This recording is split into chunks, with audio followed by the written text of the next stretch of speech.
Chers amis du web, bonsoir et bienvenue dans ce JT Vrai, un JT sans moyens comme vous pouvez le constater où notre seul budget est un petit brin de vérité.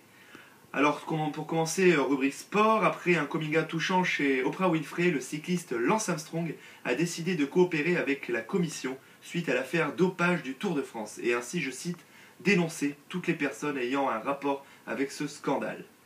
Alors une autre info en découle bien évidemment, il n'y aura que 7 participants au Tour de France cette année. Ça promet d'être riche en suspense. Sans transition politique, l'ex-ministre UMP Éric Raoult s'est vu condamné à 3 mois de prison avec sursis pour violence conjugale. Alors cette dernière aurait fourni lors du jugement des enregistrements où l'on distinguait très clairement des bruits de coups suite à une engueulade. 3 mois avec sursis. C'est sévère, c'est la moindre des choses que l'on puisse dire. Ah si, sur le coup, là je vais donner mon avis, je veux dire. Enfin, non, mais 3 mois c'est beaucoup, je veux dire, c'est comment ? Qui n'a pas été tenté de mettre une claque dans la gueule à sa copine pour une jupe trop courte ou va chercher les gosses à l'école ou encore c'est à toi de faire à manger, quoi, je veux dire, c'est bon, il n'y a pas non plus eu bif, quoi, je sais quoi. Oui, le régime confirme, il n'y a pas eu bif là, c'est trop, c'est encore des histoires de lobby, tout ça, ça me casse les... Comment ? Économie, un chiffre, 70 millions d'euros, ce serait la somme déboursée par la France pour son intervention militaire au Mali ces dernières semaines. 70 millions d'euros, 70 000 SMIC. Or pour les amateurs de football, 70 SMIC zlataniens. Après c'est la crise. Pour faire passer cette légère enculade, passons tout de suite à la rubrique littérature. Alors Johnny Hallyday a écrit un livre qui relate de sa vie, donc une autobiographie.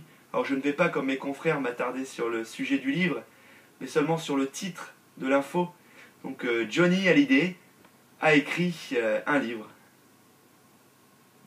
Alors, vous n'oublierez pas que Jean-Paul Sartre et Albert Camus sont en concert la semaine prochaine à l'Olympia, il faut rater ça pour rien au monde.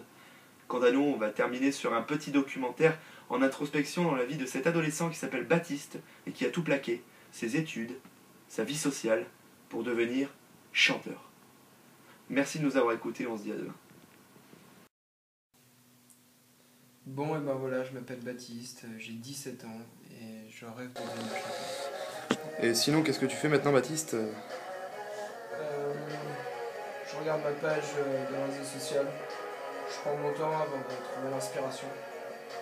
D'accord. Et je vois que, si je dis pas de bêtises, c'est M. Pokora, tu aimes M. Pokora ? C'est quoi, c'est ton idole, c'est... Ouais, je peux dire ça comme ça, c'est mon idole. D'accord, c'est le genre de chanson que tu aimerais chanter plus tard, tu aimes ces chansons, c'est... Non.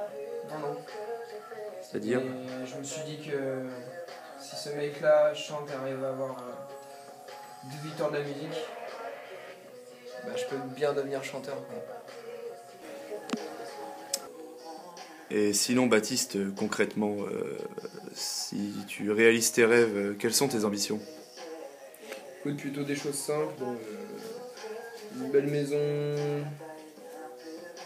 une belle voiture, toutes ces choses-là. Si, j'aimerais aussi beaucoup faire plaisir à ma mère, parce que bon, c'est la femme de ma vie, quoi. Tout fait pour moi. Mais va te faire foutre, va te faire enculer, pauvre conne, là, tu me casses les couilles, va la ranger toi-même, ma chambre, là. Avec ça à foutre toute la journée, là, cette pauvre conne, elle me casse les couilles, putain. Ce qu'il me reste, c'est juste une photo de toi, juste une photo de toi. Ce qu'il me reste, c'est juste une photo de toi, une photo de toi. Oh. Nous allons suivre Baptiste en pleine composition, en pleine inspiration. Être adolescent,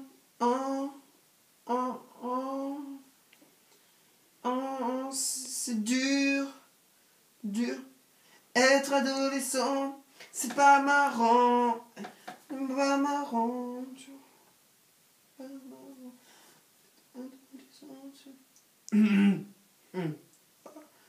Être adolescent, c'est pas marrant. C'est dur.